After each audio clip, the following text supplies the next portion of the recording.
Good morning, beautiful souls. I can't believe how gorgeous the sunrise was today. You know what they say about red skies in the morning? Actually, I don't know if we have too many sailors among our listeners, Alex. Welcome to Blue Mountain Morning, everyone. It's Wednesday, February 5th, and we're here to help you find your center in the chaos of the day. Oh, right. I just get so excited sometimes. But seriously, folks, grab your coffee, take a deep breath, and let's navigate this morning together. That's exactly right. We've got some fascinating stories to share with you today that'll help put everything in perspective. Okay, so the news cycle is absolutely wild today. Elon Musk is basically going full throttle with his push to slash government spending. He's got Doge, his Department of Government Efficiency, not the cryptocurrency he has also been tweeting about in the past, pushing the Pentagon to cut through all this red tape. Let me add some context here. Doge has formally requested the Defense Department to streamline their procurement processes, which could actually reshape how military contracts work. He also essentially closed U.S. aid, calling it, and I quote, an evil criminal organization. And now he's advocating for any and all regulation to be removed, being, quote, default gone and only added back in if there turns out to be a problem.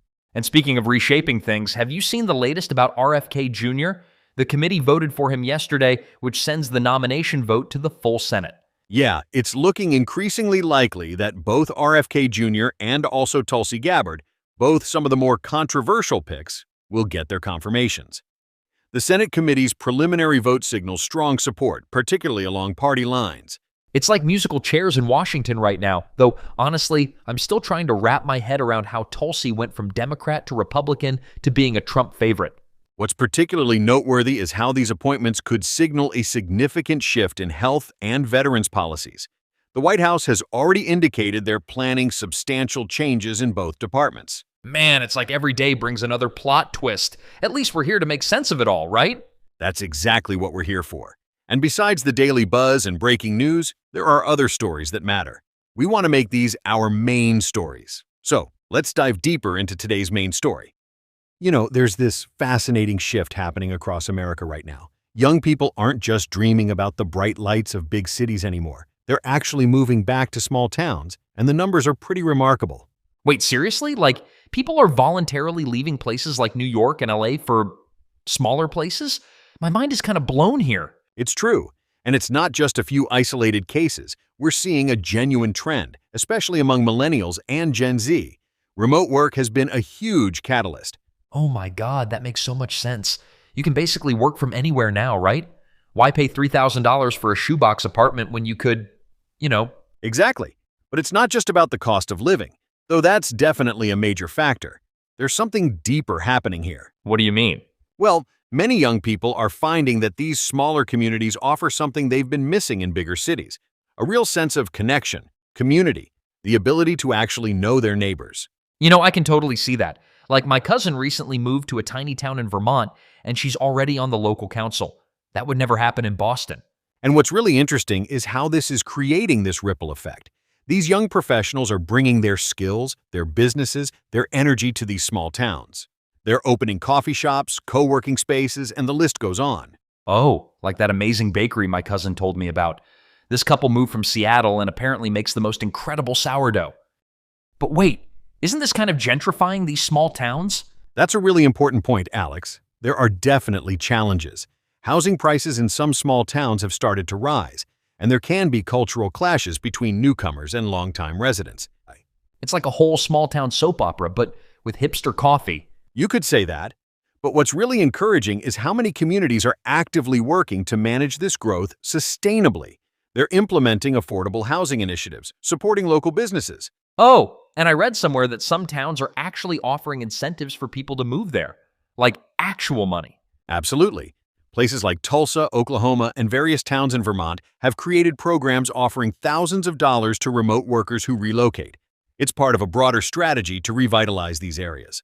But will it last? Like, what happens when these people realize there's no Trader Joe's within 50 miles? That's the million-dollar question. But early data suggests this isn't just a pandemic-era blip. We're seeing real infrastructure development, better internet, new businesses, community spaces. It's potentially reshaping the American landscape in ways we haven't seen since the post-war suburban boom. All this talk about small towns reminds me of something really practical I want to share with our listeners. Building community isn't just about where you live, it's about how you show up. Oh, like actually talking to your neighbors? That's allowed? Ha! More than allowed.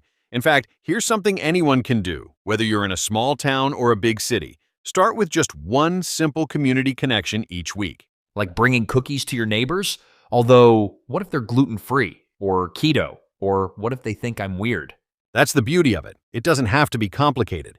Join a local Facebook group, volunteer at a community garden, or just become a regular at a local coffee shop. These small actions create ripples. Oh, like that time I started going to the same diner every Sunday, and now Betty the waitress knows my entire life story and gives me extra bacon.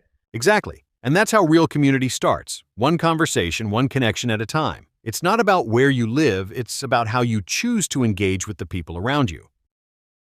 There's something magical about this moment right now. Whether you're listening to us in a bustling city apartment or on a quiet country porch. The present moment. It's like right here, right now.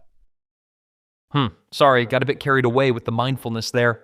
That's exactly it, Alex. Today's mindfulness tip is simply this. Wherever you are, take 3 slow breaths and notice 5 things you can see in your immediate surroundings. Even if one of those things is my neighbor's questionably painted garage door? Especially then, because peace isn't about finding the perfect place, it's about finding stillness exactly where you are. You know what? I actually really like that. It's like, home is wherever you choose to be present.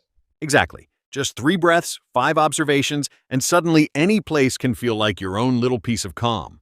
Well, folks, that's our mountain morning together. Thanks for sharing your coffee time with us, or tea time, or kombucha time, or whatever gets you going.